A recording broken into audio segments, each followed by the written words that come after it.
Good morning, class. So, today we'll be discussing analytics and demand planning.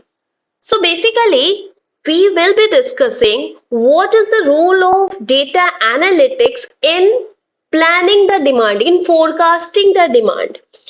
Demand planning or demand accurate demand forecasting is the core or the pillar of supply chain management. All the components and elements of the supply chain management will be able to work properly and efficiently only when the demand forecasted is accurate. So, demand planning, accurately capturing the data and analyzing those data from all the diverse sources that it has been collected is very important for the informed supply chain decision making. Okay, so here we'll be discussing what are the key sources of demand data and the methodology through which this can be analyzed. Okay, so the very first source of capturing the data may be the sales data. Sales data is basically the historical sales data, means पहले पिछले साल का data हो गया sales का या उसके पिछले साल का, मतलब हिस्टोरिकल जो आपका सेल्स डेटा है ना उसको आप कलेक्ट कर सकते हो और उससे आप अपनी डिमांड की प्लानिंग कर सकते हो, क्योंकि उस डेटा से आपको ये पता लग जाएगा कि कंज्यूमर्स का परचेजिंग पैटर्न क्या है, सीजनैलिटी क्या है, किस सीजन में ज्यादा बिकता है किस में कम बिकता है, ट्रेंड क्या है ना, वो कौन से ऐसे प्रोडक्ट है जो परफॉर्म कर रहे हैं, कौन से परफॉर्म नहीं कर रहे हैं ना. तो all these things can B all the data related to these can be collected by the historical sales data, right? So what the companies can do is they can collect the data and analyze these data to understand which products are successful, right? And also identify the seasonal peaks and plan for the sales volume, right? The next way is the consumer customer interaction and feedback. That means basically एक तो हो गया sales, historical sales जो आपका पिछले या पिछले से पिछले साल का जो भी डेटा है वो आपने कलेक्ट किया, एक उसको एनालाइज किया और उससे आपको पता चला कि कौन सा प्रोडक्ट ज्यादा बिक रहा है, कौन सा कितना सेल्स है, किसमें ज्यादा प्रॉफिट बन रहा है and all these things, right?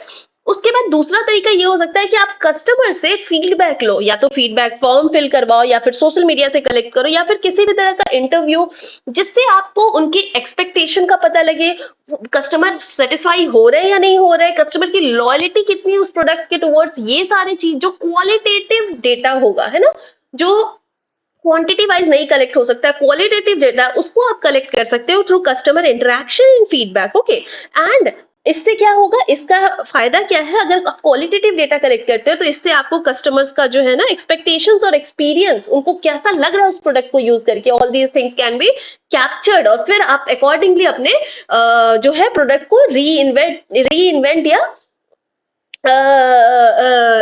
ये कर सकते हो, री इंजीनियरिंग कर सकते हो, right? Okay, the next thing is point of sales.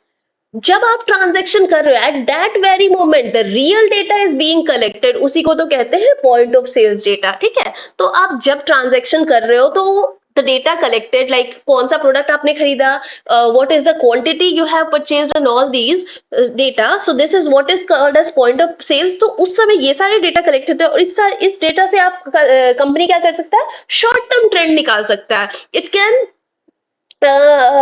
Can be use to segment the customers, है ना, कि कौन से कस्टमर है जो इस प्रोडक्ट को खरीदते हैं, कितने क्वांटिटी में खरीदते हैं, ऑल दीज थिंग्स. तो तो इससे क्या होगा ना कि कंपनीज जो है वो क्विक एडजस्टमेंट कर सकते हैं अपने इन्वेंट्री में, है ना, कि उनको इन्वेंट्री में ये वाला प्रोडक्ट बढ़ाना है, या मतलब all the strategies related to all these things can be done with the help of the data collected through point of sales, right? The next is market research. Market research का मतलब है ना कि systematically सारे data जो है वो collect हो रहे हैं, रिकॉर्ड हो रहे हैं और उसके बाद उन डेटा को एनालाइज किया जा रहा है to understand the customer, to understand the competitor and all the market. So इसमें आप सारे मेथड्स यूज कर सकते हो. आप सर्वे कर सकते हो, फोकस ग्रुप का मतलब क्या होता है कि आप किसी पर्टिकुलर ग्रुप को फोकस करके उसको ऑब्जर्व कर रहे हो ना. The market segmentation and all these studies can be done. तो इससे क्या होगा, it will help you to understand the broader market trend, कि मार्केट में क्या ट्रेंड चल रहा है, what is the customers behaviour towards that and the potential demand for the new product, ठीक है? तो इस तरह से आप डेटा कलेक्ट कर सकते हो मार्केट रिसर्च के through. Next is social media can also be a way तो सोशल मीडिया से आप कई बार देखोगे आपको सर्वेज वगैरह फिल करने को आता है ना, they ask which shampoo do you use and all these things.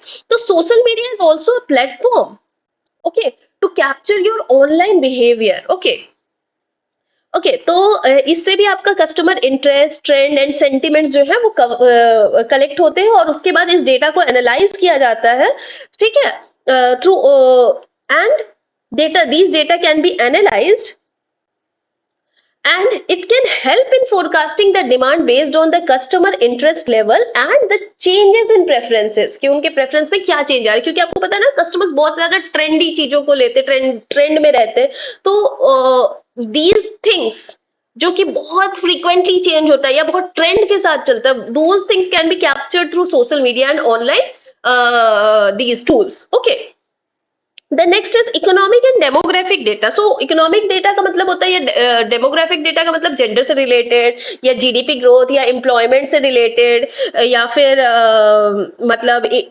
Urbanisation and all these things. तो इससे रिलेटेड डेटा जो आपको कलेक्ट करना है, ये आप इकोनॉमिक इंडिकेटर से कलेक्ट कर सकते हो। जैसे कि आपको कंट्री का इकोनॉमी का ग्रोथ देखना है तो आप जीडीपी देख सकते हो, है ना, एम्प्लॉयमेंट रेट्स देख सकते हो। तो these datas can be collected through all these indicators and basically these datas are provided by the government agencies, है ना, हमें these are periodically been released by the government agency. So these type of data the companies they can collect to understand the demographic in which it is working, to understand the demographic to which it wants to cater। तो ये data वो collect कर सकती है through these indicators and it will help in predicting the market condition। ठीक है, कि आपको कंपनी इससे क्या कर सकता है, लॉन्ग टर्म अपना जो है प्लानिंग कर सकता है कि मुझे किस रीजन को सर्व करना है, क्या ट्रेंड रहेगा, and all these strategies can be made, right. Next can be supplier and distribution data. तो supplier and distribution data is also very important. You need to have a reliable supplier, और reliable supplier कैसे पता चलेगा, जब आप उसके जो है जितने जो भी information related to the supplier and distribution है उसको कलेक्ट करोगे, है ना, and you will observe the lead time of that distributor, कितना वो lead time लेता है आपके ऑर्डर को लेने से आपके ऑर्डर को कंप्लीट करने तक, है ना, what is the lead time, what is the potential distribution it can give, है ना, वो किस एरिया तक वो कवर करता है, and all these things need to be collected about the distributor and supplier. और इससे क्या होगा कि companies can anticipate the changes in demand that are influenced by the supply side factors, है ना, जो सप्लाई साइड फैक्टर्स की वजह से जो जो चेंजेस करने हैं, the companies can better be ready and accordingly it can forecast the demand, right. Next is IoT and sensor data. Means nowadays IoT is basically Internet of Things. Okay, so when we have more technologically integrated environments and sensors and IoT devices, these provide the real-time data on how the products are being used and when they are likely to need replacement or refurbishment. Okay, so when these need to be replaced, तो अगर आप real time में अगर आप sensors use कर रहे हो अपने इन्वेंट्री में, कि अगर आपका इन्वेंट्री बिलो इससे आ गया तो आपको एक अलर्ट और अलार्म आ गया, तो you can use these IoTs and sensor data tools and softwares which can help you remind कि किस like when it has to be replaced or when it has to be replenished, and so these can help the industries, basically the manufacturing and retail, to predict the maintenance and stock replacements which are very crucial, which are very important for these manufacturing and retail industry. Okay, so these are this way the data can also be collected, and this can help to get us to have a accurate demand forecasting. So in the next video we will be discussing on all the models that are available to have a proper demand prediction. Okay, thank you so much. Bye bye.